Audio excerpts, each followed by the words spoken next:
안녕하세요. 오늘은 우리 몸이 보내는 아주 조용하지만 그래서 더 무서운 경고 신호에 대해 이야기 나눠볼까 합니다. 바로 콩팥에 대한 이야기인데요. 왜 콩팥 건강이 중요한지, 그리고 왜 우리가 이걸 소리 없는 암살자라고까지 부르는지 지금부터 하나씩 살펴보겠습니다. 혹시 최근에 이런 적 없으셨어요? 소변을 봤는데 어쩐지 거품이 부글부글 사라지지 않는다거나 아침에 일어났는데 눈두덩이가 퉁퉁 부어있고 저녁이 되니까 신발이 꽉 낄 정도로 다리가 붓는 느낌 같은 거요? 에이, 피곤해서 그러겠지 하고 넘기기 쉬운데요. 이게 사실은 우리 몸이 보내는 아주 중요한 신호일 수 있습니다. 이런 신호들을 보내는 장본인이 바로 우리 몸의 조용한 일꾼 콩팥입니다. 정말 묵묵하게 하지만 단 한순간도 쉬지 않고 일하는 우리 몸의 핵심 정수기라고 할 수 있죠. 네, 바로 이겁니다. 우리 등 쪽 갈비뼈 바로 아래 양쪽으로 하나씩 자리 잡고 있는데요. 크기는 딱 자기 주먹만한데 하는 일은 어마어마합니다. 하루에도 수십 번씩 우리 몸의 모든 피를 싹 돌면서 깨끗하게 걸러내는 정말 초고성능 정수기 역할을 해내는 거죠. 보세요. 콩팥이 하는 일이 정말 다양하죠. 단순히 오줌만 만들어내는 게 아니에요. 몸속 노폐물을 걸러내는 건 기본이고, 몸이 너무 짜거나 싱겁지 않게 균형을 딱 맞춰주고요. 혈압을 조절하는 중요한 호르몬도 여기서 만들어요.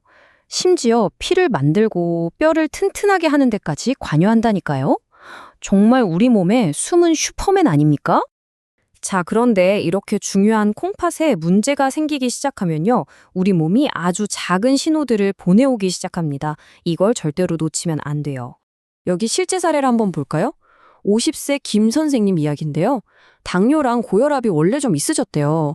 그런데 몇 달 전부터 소변의 거품이 유난히 많아지고 다리가 붓는 걸 느끼셨다고 합니다.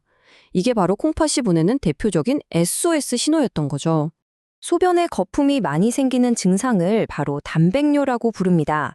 말 그대로 소변으로 단백질이 빠져나간다는 뜻인데요. 콩팥에 있는 필터, 그러니까 거름망이 손상돼서 우리 몸에 꼭 필요한 영양소인 단백질이 줄줄 새어나가는 현상이에요. 마치 찢어진 주머니로 귀한 쌀이 다 빠져나가는 것과 같다고 생각하시면 됩니다. 또 다른 신호는 바로 혈뇨입니다. 소변에 피가 섞여 나오는 거죠. 그런데 여기서 정말 중요한 게 있어요. 소변 색깔이 콜라색처럼 변해야만 혈뇨가 아니라는 겁니다. 눈에는 전혀 보이지 않을 만큼 아주 적은 양의 피가 섞여 나오는 미세 혈뇨라는 게 있거든요. 이건 검사를 해보기 전까지는 아무도 알 수가 없어요. 그리고 부종, 그러니까 몸이 붓는 것도 아주 중요한 신호입니다. 콩팥이 제 기능을 못하면 몸속에 쌓인 불필요한 물이랑 소금기를 밖으로 내보내지 못하잖아요. 그럼 그게 그대로 살에 남아서 퉁퉁 붓게 되는 겁니다. 특히 아침에 일어났을 때 눈 주위나 얼굴이 푸석하게 붓는다면 내 콩팥 괜찮나? 하고 한 번쯤 의심해 볼 필요가 있습니다. 아니, 그런데 왜 이렇게 중요한 콩팥은 아프다고 미리미리 큰 소리로 알려주질 않는 걸까요? 콩팥병을 침묵의 병이라고 부리는 데는 다 그만한 이유가 있습니다. 이게 정말 무서운 점이요. 콩팥은요, 기능이 절반 넘게 망가질 때까지도 특별한 증상을 안 보이는 경우가 대부분입니다. 왜냐하면 남아있는 건강한 부분들이 어떻게든 일을 더 해서 버텨내기 때문이죠. 그래서 내가 몸이 좀 이상한데? 하고 느꼈을 때는 이미 병이 상당히 진행됐을 가능성이 높다는 거. 이 점을 꼭꼭 기억하셔야 합니다. 그럼 도대체 무엇이 우리의 콩팥을 이렇게 망가뜨리는 걸까요? 이 표를 보시면 답이 바로 나옵니다. 압도적인 원인, 바로 당뇨병과 고혈압이에요. 실제로 대한신장학회 자료를 보면 투석을 받거나 콩팥 이식을 해야 하는 말기 신버전 환자 10분 중에 거의 7분이 당뇨병이나 고혈압 때문에 콩팥이 망가진 경우라고 합니다. 제가 아까 콩팥을 거름망, 필터에 비유했잖아요. 콩팥 속에는 아주 가느다란 실핏줄이 솜사탕처럼 뭉쳐 있어요. 그런데 당뇨병이 있으면 피가 설탕물처럼 끈적끈적해져서 이 거름망을 꽉 막아버리고요. 고혈압은 높은 압력으로 이 약한 거름망을 계속 뻥뻥 때려서 찢어버리는 것과 같아요. 그러니 필터가 망가질 수밖에 없겠죠? 그래서 당뇨, 고혈압이 있다면 남들보다 콩팥 건강에 몇 배는 더 신경 쓰셔야 하는 겁니다. 자, 그런데 너무 걱정부터 하실 필요는 없습니다. 이렇게 조용한 콩팥의 건강 상태를 아주 간단하고 확실하게 미리 확인할 방법이 있으니까요.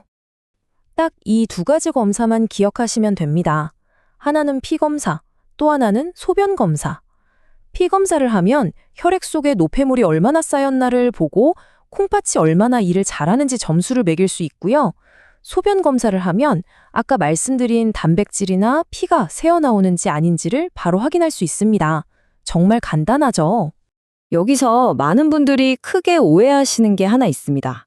나는 소변도 시원하게 잘만 나오는데 내 콩팥이 문제 있겠어? 이렇게 생각하시는 거죠? 정말 그럴까요? 정답은 절대 아니다입니다. 콩팥 기능이 거의 다 망가져가는 단계에서도 소변 양 자체는 평소랑 똑같이 나오는 경우가 허다합니다. 그래서 소변 양만 믿고 안심하고 있다가는 정말 큰일 낼 수 있어요. 중요한 건 소변의 양이 아니라 그 안에 뭐가 들어있는지, 즉 질이라는 점 잊지 마세요. 자, 그럼 이제부터 우리의 소중한 콩팥을 오랫동안 건강하게 지키기 위해서 우리가 뭘 해야 할지 그 약속들을 한번 짚어보겠습니다. 사실 특별하고 어려운 건 없습니다. 다들 아시는 것들이에요. 싱겁게 먹기, 살 안 찌게 조심하고 꾸준히 운동하기. 그리고 제일 중요한 건 혈압과 혈당을 잘 관리하는 거겠죠. 담배는 당연히 끊으셔야 하고요. 그리고 이거 정말 중요한데 누가 어디에 줬다고 하더라 하면서 아무 약이나 건강식품 드시는 거 콩팥에 정말 치명적일 수 있습니다. 약은 꼭 의사랑 상의하고 드셔야 합니다. 오늘 제가 드린 말씀 중에 딱 하나만 기억해야 한다면 바로 이겁니다. 만약 내가 당뇨병이나 고혈압 진단을 받았다 하시면요. 지금 아무런 증상이 없더라도 1년에 한 번은 무조건 병원에 가서 피검사랑 소변검사로 콩팥 기능을 확인하셔야 합니다. 이게 바로 침묵의 병으로부터 내 몸을 지키는 가장 확실하고 유일한 방법입니다. 우리 몸속에서 평생을 묵묵히 일하는 콩팥은요, 정말 어지간해서는 아프다고 티를 내지 않습니다. 그래서 우리가 먼저 관심을 가져주고 괜찮은지 안부를 물어봐줘야 합니다. 오늘 내용 꼭 기억하셔서 여러분의 소중한 콩팥 오랫동안 건강하게 지켜나가시길 진심으로 바라겠습니다.